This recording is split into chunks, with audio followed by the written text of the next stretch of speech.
नमस्कार, शपथ समाचार में आपका स्वागत है। पेश है आज की प्रमुख खबरें।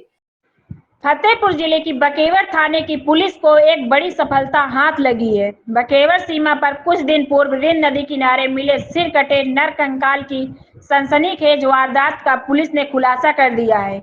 इस मामले में पुलिस ने पति पत्नी को गिरफ्तार किया है। दोनों की निशानदेही पर हत्या में प्रयुक्त रस्सी आरी, मृतक की मोटरसाइकिल और अन्य सामान बरामद किया गया है। पुलिस अधीक्षक अनूप कुमार सिंह ने बताया कि 9 जुलाई को रिंद नदी किनारे एक अज्ञात कंकाल मिलने की सूचना मिली थी। सोशल मीडिया और स्थानीय प्रयासों से मृतक की पहचान राहुल पटेल निवासी कसियापुर थाना जाफरगंज के रूप में हुई है।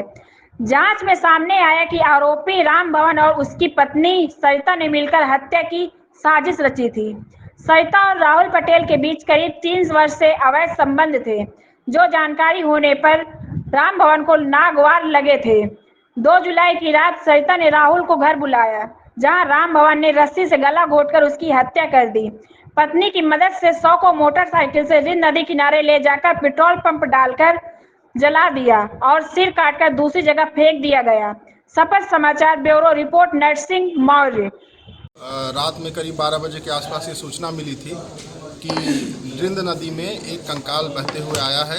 तत्काल घटनास्थल पर पुलिस पहुंची, सीनियर ऑफिसर भी पहुंचे और कंकाल को कब्जे में लेकर के जब उसको देखा गया तो उसका धड़ जो है सर से अलग था और साथ ही साथ वहां पर वो शव काफ़ी पुराना था। तुरंत उसको पीएम के लिए मोर्चरी भेजा गया और उसका पहचान के लिए अग्रिम डीएनए सैंपल भी कलेक्ट किया गया, जिसका ऑफिशियल भेजा गया। बाकी जब आगे बारीकी से पूछताछ की गई तो पता चला कि बकेवर थाना क्षेत्र में 2 लोग हैं, एक राम भवन और प्लस उनकी पत्नी सरिता। इसमें जो सरिता हैं उसका संबंध ये जो बॉडी मिली है इनसे था। लोग फ़ोन पे बातचीत करते थे। बाद में इस कंकाल की पहचान राहुल पटेल उम्र 32 के रूप में हुई और घटना वाले दिन इनके द्वारा करीब 2 जुलाई को, एक हफ्ते पहले, इनको अपने घर पे बुलवाया गया था। जब ये घर पर आए तो इनके पति द्वारा और इनके द्वारा मिल करके इनका गला घोंट करके इनकी हत्या कर दी गई।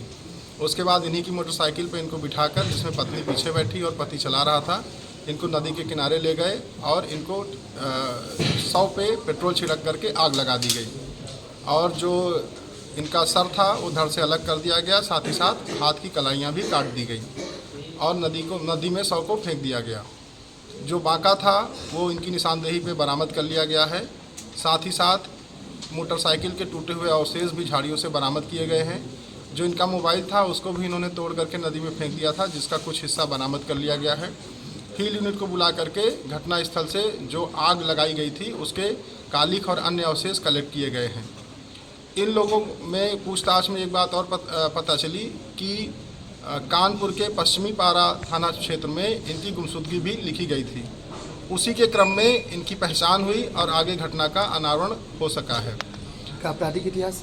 इसमें इनका कोई आपराधिक इतिहास नहीं है। जो घटना का उद्देश्य था वो ये था कि जो अभियुक्त था वो जो उसकी पत्नी थी उससे मृतक जो है फ़ोन पे बात करता था और उसको ये बात पता चल गई थी और जब ये बात पता चल गई तो पति और पत्नी दोनों ने मिलकर के इसको रास्ते से हटाया और इसकी जो है हत्या कर दी। सर, इनकी वार्तालाप कितने समय से चल रही थी लोगों? जो अभी तक हमें पता चला है करीब पिछले 2-3 सालों से ये लोग एक दूसरे के टच में थे। Thank you.